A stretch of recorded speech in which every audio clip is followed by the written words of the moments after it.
नमस्कार and welcome to our channel Sunrisers. दोस्तों, अगर आप इग्नू की प्रिपरेशन कर रहे हो तो बिल्कुल सही जगह पे खड़े हो, बिल्कुल सही। बस आपको एक छोटा सा काम करना है। आपको होम पेज की जगह प्लेलिस्ट पे जाना है और अपने सब्जेक्ट्स को देखो, इनकी प्रिपरेशन स्टार्ट करो और बिना बैक किए इग्नू को क्लियर करो। तो चलते हैं आज के लेक्चर की तरफ। तो दोस्तों, आज हम करने वाले BMTC 131 के चैप्टर 2 की इंपॉर्टेंट क्वेश्चन और साथ ही साथ उसके सॉल्यूशंस को भी हम देखेंगे। तो उससे पहले हम स्ट्रक्चर देख लेते हैं। दोस्तों, आज हम क्या करने वाले हैं। सबसे पहली बात तो मैं आपको स्ट्रक्चर में बता देने वाला हूँ कि कौन कौन से टॉपिक हैं जिनसे मैक्सिमम टाइम क्वेश्चन पूछा गया है। वो है एक रिलेशन, एक हो गया आपका फंक्शन, एक हो गया आपका फॉग और गॉफ जिसे आप पहले से निकालते हुए आ रहे हो। दूसरा हो गया गाइस इक्विवेलेंस रिलेशन। इसका मतलब क्या होता है, देखो कुछ नहीं होता। जब भी कोई रिलेशन आपका रिफ्लेक्सिव, सिमेट्रिक, ट्रांसिटिव तीनों चीज़ फॉलो कर दे, आप देख रहे हो यहाँ प्लस प्लस प्लस लिखा है, तीनों चीज़ हो, तो उसे हम कहते हैं इक्विवेलेंस रिलेशन। ठीक है, जरूरी नहीं है तीनों ही करे। ठीक है, इन तीनों में से एक भी कर सकता है, लेकिन इक्विवेलेंस नहीं होगा। फिर इक्विवेलेंस की यही शर्त है, तीनों होने चाहिए। ठीक, तभी जाके इक्विवेलेंस माना जाएगा, अदरवाइज नहीं माना जाएगा। चलिए शुरू करते हैं आज का टॉपिक। तो देखिए, हमारा टॉपिक जो है वो है फंक्शंस। इसमें हमारे पास पहला जो आया, मैंने अभी बताया, रिफ्लेक्सिव, सिमेट्रिक, ट्रांसिटिव।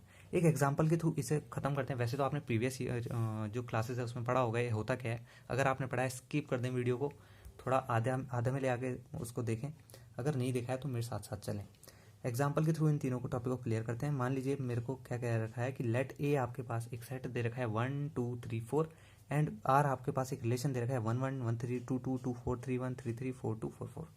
अब कह रहा है show that R is an equivalence relation. अब इक्विवेलेंस का मतलब मैंने आपको अभी बताया, रिफ्लेक्सिव भी होना चाहिए, सिमेट्रिक भी, ट्रांसिटिव भी। इन तीनों चीज़ों को चेक करते हैं। रिफ्लेक्सिव के लिए गाइस एक चीज़ है, रिफ्लेक्सिव के लिए आपको ए देखना है। ठीक है, रिफ्लेक्सिव के लिए आपको ए की ज़रूरत है, बाकी सिमेट्रिक और ट्रांसिटिव के लिए आपको इसकी ज़रूरत है, आर की। ठीक है, रिफ्लेक्सिव का मतलब क्या होता है, ए के अंदर जितनी भी एलिमेंट है उनकी सेम कॉपी होनी चाहिए। अब यहाँ कितने हैं, 4, तो 1 की 1 1 होनी चाहिए, 1 1 2 2 3 3 4 4 ये होनी चाहिए। क्या यहाँ है, 1 1 है, 2 2 है, 3 3 है, 4 4 है। ठीक है, तो ये होता है आपका रिफ्लेक्सिव। सिमेट्रिक की बात करते हैं, एक दूसरे के पीछे भागना। ठीक है, एक दूसरे का पीछे भागना। तो देखो, ए गया बी के पीछे तो बी आया ए के पीछे। ठीक, तो इस तरीके से एक्सचेंज होता रहता है सिमेट्री, मतलब उल्टा करके। तो 1 अगर 3 1 3 अगर है, 3 1 होना चाहिए। इसके लिए आपको ए की ज़रूरत नहीं है, इसके लिए आपको आर की ज़रूरत है। आर के अंदर देखो, मैं आपको बता दूं, हर एलिमेंट अपने आप का सिमेट्रिक होता है गाइस। 1 1 अपने आप का 1 1 ही होगा। आप 1 1 को चाहे ऐसे रखो चाहे ऐसे रखो, 1 1 ही रहेगा। बात करते हैं डिफरेंट एलिमेंट की। अगर 1 3 यहाँ है तो 3 1 भी होना चाहिए, बहुत बढ़िया। 4 2 अगर यहाँ है तो 2 4 भी होना चाहिए, बहुत बढ़िया। तो ये आ गया आपका सिमेट्री। अब बात करते हैं ट्रांसिटिव। ट्रांसिटिव बहुत कंफ्यूजन लगता है कहीं लोगों को, तो मैं आप लोगों को इसके लिए बहुत ही ईजी तरीके से समझाऊंगा। ट्रांसिटिव का मतलब होता है दोस्तों ट्रांसफर करना। कैसे ट्रांसफर किया जाता है, जरा ध्यान से देखिए। इसके लिए भी आपको इसी सेट की जरूरत पड़ेगी, आर की। मान लीजिए आर में से मैं कोई दो एलिमेंट उठा लेता हूँ। कौन कौन से उठाए मैंने, 1 1 और 1 3। ठीक है, 1 1 और 1 3। आप ऐसी कोई भी नहीं उठा सकते। क्या मतलब है इस चीज़ का, देखिए जब आप उठा रहे हो 1 1, तो आपको दूसरा एलिमेंट वो उठाना है जिसका पहला एलिमेंट पहले वाले के लास्ट से मिलता जुलता हो। जैसे मैंने यहाँ उठा लिया 1 1, तो जो मैं दूसरा एलिमेंट उठाऊंगा उसका पहला वाला 1 होना चाहिए, क्योंकि जो पहले वाले का लास्ट है वो दूसरे वाले का पहला होना चाहिए। A R B, B R C. ठीक है, तो अब क्या कह रहा है, दो एलिमेंट मैंने उठा लिए 1 1 और 1 3, तो कह रहा है ए आर सी भी होना चाहिए, मतलब ए का रिलेशन सी के साथ भी होना चाहिए। ये ए हो गया आपका 1, ए बी हो गया आपका 1, यहाँ पे भी बी आपका 1 ही रहेगा, सी आपका हो गया 3। तो अब ए सी, ए क्या है आपका 1, सी क्या है आपका 3, तो ए 1 3 भी उसके अंदर होना चाहिए। क्या है जरा देखो, 1 1 है, 1 3 है, तो 1 3 भी इसके अंदर होना चाहिए। ठीक है, 1 3 बोल लो या 3 1 बोल लो। ठीक, ये 1 3 है। उसी तरीके से 2 2 है तो 2 4 होना, 2 2 है तो 2 4 होना चाहिए। और अगर ये दोनों एग्जिस्ट करते हैं तो 2 4 भी अंदर होना चाहिए, मतलब इसका पहला और इसका आखिरी। ए बी, बी सी, अब ए सी भी होना चाहिए। ए क्या है 2, सी क्या है 4, तो आप देख सकते हो 2 4 भी वहाँ है। तो हम कह सकते हैं सिमेट्रिक भी है, रिफ्लेक्सिव भी है, ट्रांसिटिव भी है। ये आपका क्या हो गया, इक्विवेलेंस रिलेशन। तो ये होता है गाइस आपका इक्विवेलेंस रिलेशन। 4 मिनट ये पूरा टॉपिक खा गया है, क्लियर होना चाहिए। सिमेट्रिक के लिए, रिफ्लेक्सिव के लिए आपको ए की ज़रूरत है, जितने भी एलिमेंट है उनका सेम प्रोडक्ट होना चाहिए। सिमेट्रिक के लिए उल्टा पुल्टा होना चाहिए। और ट्रांसिटिव के लिए ए अगर बी के साथ रिलेशन है, बी अगर सी के साथ रिलेशन है, तो ए सी भी इस चीज़ के अंदर होना चाहिए। इसको पहले सॉल्व कर लेना 1 3 इसके अंदर, फिर लास्ट में देखना कि है कि नहीं। अगर एक भी एलिमेंट मिस हुआ इसके अंदर से उठा के, तो वो चीज़ आपका ट्रांसिटिव नहीं होगी। और ट्रांसिटिव अगर नहीं है, इन तीनों में से कोई भी एक प्रॉपर्टी अगर फेल कर जाती है, तो ये जो आपका रिलेशन है इक्विवेलेंस रिलेशन नहीं होगा। तो ये टॉपिक था हमारे, 5 मिनट खा गया है। ठीक है, अब चलते हैं आगे क्वेश्चन में, उन्हें फटाफट करेंगे। दोस्तों दूसरा क्वेश्चन है हमारा लेट आर। आर एक आपको दे रखा है, सेट दे रखा है जिसके अंदर एलिमेंट है 3 3 6 6 9 9 12 12 6 12 3 9 3 12 3 6। अब कह रहा है be a relation on the set A 3 6 9 12 the relation is an equivalence relation. अब ये भी वही बात कर रहा है, इक्विवेलेंस मतलब मैंने आपको क्या बताया था, रिफ्लेक्सिव, सिमेट्रिक और ट्रांसिटिव। अब रिफ्लेक्सिव के लिए किसकी जरूरत पड़ती है, मैंने क्या बताया था, ए की। जितने भी इसके अंदर एलिमेंट है उनकी सेम इमेज, मतलब 3 3 6 6 9 9 12 12 इस सेट के इस आर के अंदर होना चाहिए। क्या है, 3 है, बहुत बढ़िया, 6 है, 9 है, 12 है, बहुत बढ़िया। अब सिमेट्रिक की बात करते हैं। सिमेट्रिक मतलब मैंने आपको बताया था उल्टा पुल्टा। अब 3 3 तो उल्टा उल्टा करके भी 3 3 रहेगा, 6 6 भी, 9 9 भी, 12 12 भी। अब बात करते हैं 6 12। अगर 6 12 यहाँ है तो 12 6 भी यहाँ होना चाहिए। क्या यहाँ है, नहीं है। अगर 3 12 यहाँ है तो 12 3 भी यहाँ होना चाहिए। क्या यहाँ है, नहीं है। तो हम देख रहे हैं कि ये दोनों मिस हो गए। गाइस जब कोई चीज़ मिस हो जाती है तो वो हमारी क्या है, सिमेट्री नहीं कहलाती। तो आप देख सकते हो यहाँ पे क्या है, यहाँ पे इसने बोला बिकॉज 3 9 बिलोंग्स टू आर। 3 9 यहाँ पर है लेकिन यहाँ क्या 9 3 आपको दिख रहा है, ये यहाँ पे डज नॉट बिलोंग का साइन आएगा, ठीक है। तो 9 3 यहाँ पर नहीं है तो इसका मतलब ये सिमेट्रिक नहीं होगा। अब बात करते हैं ट्रांसिटिव। ट्रांसिटिव मैंने आपको बताया था, अगर 3 6 है, ये ए है, ये बी है और ये बी है, ये सी है। अगर ए बी पे जा रहा है और बी सी पे जा रहा है तो कहीं ना कहीं ए बी सी पे जाएगा। 3 6 पे जा रहा है, 6 12 पे जा रहा है तो किसी ना किसी तरीके से 3 को भी 12 पर जाना होगा। तो 3 12 पर गया, क्या ये एलिमेंट यहाँ आपको दिखाई दे रहा है, देखिए 3 3 पे गया, 3 9 पे गया, तो आपको क्या ढूंढना है, सॉरी 3 12 ढूंढना है। तो क्या यहाँ है, बिल्कुल है, ठीक है। तो आप ऐसे ही देख सकते हो 3 3 पे गया, या 3 9 पे गया, तो क्या 3 9 भी यहाँ है। ऐसे ऐसे करके आपको सारे उसको फाइंड आउट करने होते हैं, ठीक है। तो इस तरीके से आप देख सकते हो, ठीक। अब क्या था, अब कुछ बचा ही नहीं। रिफ्लेक्सिव सेम कॉपी, सिमेट्रिक नहीं है, ट्रांसिटिव है, हमने चेक कर लिया। लेकिन क्या ये रिलेशन आपका इक्विवेलेंस होगा, नहीं होगा। क्यों नहीं होगा, क्योंकि आपने तीनों प्रॉपर्टीज को तो फॉलो ही नहीं किया। सिमेट्रिक नहीं है ये, सिमेट्रिक नहीं है तो ये तो है, ये तो है, क्या फर्क पड़ता है, सिमेट्रिक नहीं है। इक्विवेलेंस की जो स्टेज है वो ये कहती है तीनों होना चाहिए, ये तो दो ही है, तो इसलिए जो हमारा फंक्शन है गाइज ये इक्विवेलेंस नहीं होगा, ठीक है। अब बात आते हैं तीसरे क्वेश्चन में। तीसरा क्वेश्चन क्या कहता है, जरा ध्यान से देखो। ये भी वैसी क्वेश्चन है, ए आपको दे रखा है, आर आपको दे रखा है, कह रहा है then R is reflexive, symmetric and transitive, justify your answer. तो गाइज ये भी आप इजीली कर सकते हो। रिफ्लेक्सिव के लिए इसको देखना, 1 1 2 2 3 3 4 4 होना चाहिए। सिमेट्रिक के लिए अगर 1 2 है तो 2 1 होना चाहिए, 1 3 है 3 1 होना चाहिए, 1 4 है 4 1 होना चाहिए। और ट्रांसिटिव के लिए अगर 1 2 है 2 3 है तो 1 3 भी होना चाहिए। तो आप इजीली इसको चेक कर सकते हो, ठीक है दोस्तों। तो रिलेशंस में हमने रिफ्लेक्सिव देख लिया, सिमेट्रिक देख लिया, ट्रांसिटिव देख लिया और ये भी देख लिया हमने, है ना। इक्विवेलेंस रिलेशन मतलब ये भी देख लिया, ये भी देख लिया। ये क्या है, सेम कॉपी। और ये क्या है, सिमेट्रिक मतलब उल्टा पुल्टा। और ये क्या है, ट्रांसफर करना, राइट। तो ये तीनों चीज हम देख चुके हैं। अब आते हैं फंक्शंस पे। फंक्शंस 1 1 ऑन टू क्या होता है, बाइजेक्टिव वगैरह, अब इन्हें देखते हैं। तो गाइज अब हम आ गए हैं 1 1 ऑन टू पे। 1 1 क्या होता है आपने पहले भी पढ़ा है इसलिए इसको शॉर्ट में बताऊंगा। 1 1 मतलब हर किसी की एक एक इमेज जानी चाहिए। ऑन टू का मतलब इधर कोई बचना नहीं चाहिए गाइज, इधर अगर कोई बच गया तो ऑन टू नहीं कहलाएगा, ठीक है, ऑन टू नहीं कहलाएगा। अच्छा, अब अगर कोई चीज़ 1 1 भी है और ऑन टू भी है तो हम उसे बोलते हैं गाइज बाइजेक्टिव। ये देख लीजिए, अगर कोई चीज़ 1 1 भी हो और ऑन टू भी हो तो हम उसे कहते हैं बाइजेक्टिव। सर एग्जाम्पल, एग्जाम्पल तो ये रहा, ध्यान से देखो, ये 1 1 भी है, ऑन टू भी है। 1 1 की क्या कंडीशन है, हर किसी की एक एक इमेज होनी चाहिए। ऑन टू की क्या कंडीशन है, इधर कोई भी बचना नहीं चाहिए मेरे भाई, इधर कुछ नहीं बचना चाहिए। तो आप देख सकते हो यहाँ कोई नहीं बच रहा है, सबकी मैपिंग हो रखी है और सब सिंगल सिंगल हो रखे हैं। तो आप ये बोल सकते हो कि ये 1 1 भी है, ऑन टू भी है।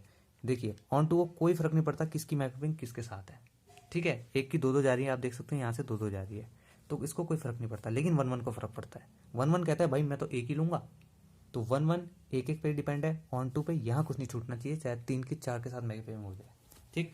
तो ये समझ में आ गया, 1 1 मतलब एक के साथ, ऑन टू मतलब एक के साथ। अब कभी बार बोलता है give an example which is 1 1 and onto, तो आप इसको बनाकर आ सकते हो।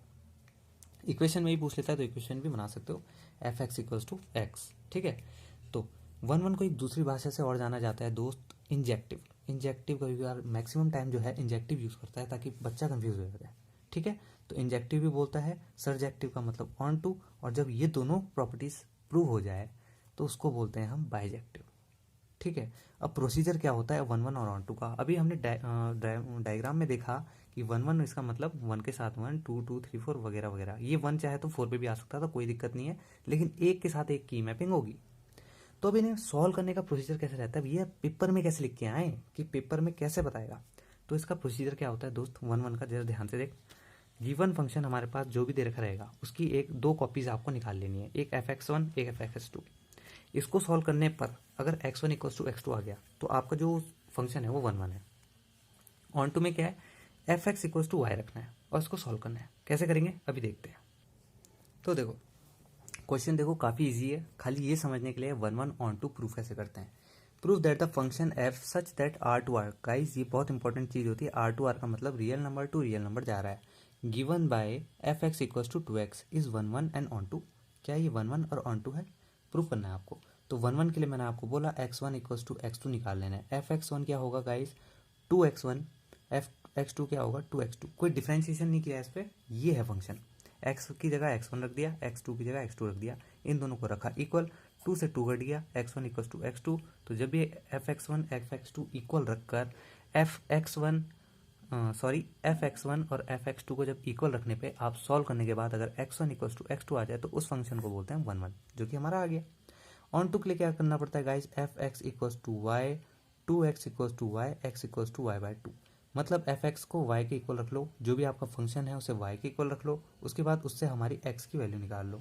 तो x की वैल्यू निकालने पर आप देख सकते हो अब आपको क्या करना है, y की जगह आप कोई भी रियल नंबर रख लो, कोई भी रियल नंबर, x हमेशा रियल नंबर आएगा। इसका मतलब क्या होता है गाइस, जरा ध्यान से देखना। यहाँ कह रखा है r टू r, इसका मतलब होता है कि ये इधर भी रियल नंबर है और इधर भी रियल नंबर है। यहाँ भी r है, यहाँ भी r है। तो यहाँ पर आप y की जगह कुछ भी रख दो, वो एक रियल नंबर ही आएगा। तो इसका मतलब सारी मैपिंग अभी बढ़िया है। अच्छा, अभी आप अगर आपको ये वाला क्वेश्चन समझ नहीं आ रहा है तो एक दूसरा देखो, ये वाले में आपको शायद क्लियर हो जाए कि ऑन टू का मतलब क्या है। अब ये एक क्वेश्चन एग्जाम्पल मैं आप लोगों के सामने उठा रहा हूँ, f such that r to r f x equals to R x square plus 1 upon 1 plus x square is f onto. क्या एफ ऑन टू है? अब मैं आपको एक बात बताता हूँ, मैंने अभी क्या बोला, ऑन टू के लिए इधर कोई भी बचना नहीं चाहिए बस। अब जो दिमाग वाले लोग होंगे ना, जो थोड़े एक्सपर्ट टाइप के लोग होंगे, उन्होंने खाली इक्वेशन देख के पता लगा लिया होगा कि ये जो है ऑन टू नहीं है। उन्होंने सिर्फ दो चीज़ देखी होगी, पहली हो गई ये और दूसरी हो गई ये। अब कैसे, ध्यान से देखो, ये क्या है रियल नंबर, ये भी क्या है real number. Real number to real number का मतलब क्या होता है गाइस, कि ये है भी रियल नंबर, ये भी रियल नंबर, ये दो चीज़ इनको दर्शा रही है। ठीक है, इसका जो तालमेल है ना इससे है, यहाँ भी रियल यहाँ भी रियल। ठीक है, अब क्या करना है आप लोगों को, जरा ध्यान से सुनना। यहाँ क्या है एक्स स्क्वायर में कभी भी कोई नेगेटिव वैल्यू आई? ध्यान से सोचिए, लास्ट टाइम आप लोग कोई भी कर लो, चाहे आप -4 करो चाहे आप 4 करो, आना 16 ही है। अब जब 16 आ रहा है, जब सारी पॉजिटिव वैल्यू आ रही है गाइस, तो यहाँ की नेगेटिव वैल्यू कहाँ जाएगी, वो बच जाएगी। आप अब यहाँ पे -2 डाल दो या पॉजिटिव का 2 डाल दो, आएगा क्या, 4 ही आएगा, है ना। यहाँ देखो ना 4 ही तो आएगा, एक्स स्क्वायर। तो यहाँ की नेगेटिव वैल्यू सारी रह गई कुंवारी। तो जब यहाँ की नेगेटिव वैल्यू रिमेनिंग रह जाएगी, कुंवारी रह जाएगी, तो इसका मतलब ऑन टू की जो हमारी कंडीशन है वो सेटिस्फाई नहीं हो रही। यहाँ पे एलिमेंट बचना नहीं चाहिए ऑन टू के हिसाब से, अगर बच रहा है तो वो ऑन टू नहीं है, तो इसलिए हम कहेंगे ये ऑन टू नहीं है। अब आती है प्रूफ की बात। तो जैसे कि मैंने आपको बताया, f x equals to y रखेंगे, हमारे पास ये इक्वेशन थी, यहाँ पर वाई के इक्वल रखा, इसे सॉल्व करा, तो सॉल्व करने पे हमारे पास गाइज ये आया। अब जरा ध्यान से देखो, मैंने क्या कहा, रियल नंबर, y की जगह आप कोई भी रियल नंबर रख लो, अगर 1 रखते हो तो 1/0 आएगा, तो हम क्या करते हैं 2 रख लेते हैं। 2 रखने पे क्या आएगा गाइस, जरा ध्यान से देखना, ऊपर आ जाएगा आपका -2, नीचे क्या आ जाएगा 2 - 1, वो तो 1 ही हो जाएगा। अब -2 -√2 है क्या, ये -2 का रूट। अब इसी को मैं बोलता हूँ √2 आयोटा, आयोटा ही तो बोलते हैं इसको, माइनस, खुद सोचो, हम √2 मल्टीप्लाई बाय -1 कर सकते हैं, -1 का रूट, तो हम इसको क्या बोलते हैं, √2 का आयोटा। गाइज ये √2 आयोटा क्या है, कॉम्प्लेक्स नंबर है। कॉम्प्लेक्स नंबर कभी भी रियल नंबर में आता है, नहीं आता। तो हम देख सकते हैं कि यहाँ पे क्या आ गया, कॉम्प्लेक्स नंबर आ गया। कॉम्प्लेक्स नंबर रियल नंबर में नहीं आता, इसलिए हम बोलेंगे ये ऑन टू नहीं है। ये तो बच गया, है ना। तो चलिए एक क्वेश्चन और बताता हूँ आप लोगों को, जिससे आपका 1 1 और ऑन टू क्लियर हो सके। तो दोस्तों हमारे पास 2 क्वेश्चन पड़े हैं, एक यहाँ पर। मैं आपको ये वाला समझा देता हूँ, उसके बाद मैं आपको वो वाला दिखाऊंगा। वो वाला बहुत ईजी है, ये वाला समझ लो। क्वेश्चन बहुत ज़्यादा इंपॉर्टेंट है, आराम से समझना, डिटेल में बताऊंगा। Show that the function f such that R to R, इसको जरा ध्यान से देखना, आर टू आर मतलब real number to real number, defined by f x equals to x upon x square plus one for all x belongs to R is neither one one nor onto, also if g such that R to R is defined as g x equals to two x minus one, find fog. अब guys इसमें वो क्या क्या पूछ रहा है हमसे, पहली बात तो हमारे पास जो फंक्शन है कह रहा है कि शो करो कि ये वन वन नहीं है, ये ऑन टू भी नहीं है, और इसका फॉग भी मेरे को बताओ कि फॉग क्या है। ठीक है, फॉग मतलब स्प्रे नहीं होता, फॉग का मतलब एफ ऑफ जी एक्स। अब मैं आपको एक बात और बताता हूँ, ये जो आपको कह रहा है ना शो दैट, इससे डरो मत, चाहे वो आपको शो दैट बोले, चाहे वो आपको चेक वेदर बोले, कुछ भी बोले, अगर कोई फंक्शन वन वन नहीं है तो वो उसे वन वन प्रूफ नहीं कर सकता, नहीं है मतलब नहीं है। ठीक है, तो कभी बार शो दैट बोलता है, कभी बार चेक वेदर बोलता है, तो डरना नहीं है। हमें क्या करना है, हमें बेसिक पता है, क्या पता है कि भाई जब भी ये वन वन बोल दे, एफ एक्स की जगह दो वैल्यू निकाल लो, एक्स वन और एक्स टू, कुछ भी बोल दे वन वन, अगर इसने वन वन छेड़ दिया ना, मैं बता रहा हूँ एक्स की मैं दो वैल्यू निकाल दूंगा, एक्स वन और एक्स टू, दो वैल्यू निकाल के मैं रख दूंगा इक्वल, इसको जब आप सॉल्व करोगे गाइज ये इक्वल आनी चाहिए, अगर ये वन वन है तो हम देख रहे हैं ये इक्वल नहीं आई। जब आप लोग एग्जाम में इस क्वेश्चन को करोगे ना, तो इसको ना पूरा सॉल्व करना, मैंने इसे शॉर्ट में कर रखा है ताकि मेरा ये जो क्वेश्चन है एक पेज के अंदर आ जाए और मैं इसको आपको अच्छे से समझा सकूं। तो हमारा क्या दिख रहा है, x one equals to one upon x two, जो कि इक्वल नहीं है, तो गाइज इसका मतलब क्या हुआ, ये वन वन नहीं है, वन वन की कंडीशन ये होती है। आप इसे पूरा सॉल्व करके आएंगे। ठीक है, अब हमने देख लिया कि वन वन नहीं है, हम खुश हो गए। अब बारी आई ऑन टू की, हमारा हो गया दिमाग खराब। F x equals to y, हमें बेसिक पता थे, हमने x x equals to y तो रख लिया, लेकिन यहाँ सॉल्व करने में हमें आगे कन्फ्यूजन। अगर ध्यान से देखो गाइस, ये क्वाड्रेटिक इक्वेशन बन जाएगी, x equals to y x square, x square का टर्म है मतलब एक क्या है, क्वाड्रेटिक इक्वेशन। अब यहाँ से यहाँ ये हुआ कैसे, मैं आपको एक हिंट देता हूँ, आपको पता होगा रूट्स निकालने का एक फॉर्मूला होता था, plus minus B square, sorry minus B plus minus B square minus four A C upon two है, ऐसा एक फॉर्मूला हमारे पास क्या था, ऐसा था ना, under root B square minus four A C upon two A. ठीक है, तो इस फॉर्मूले से ये आप कर सकते हो। तो जब आप देखोगे तो हमारे पास जो है एक्स की वैल्यू ये आ गई।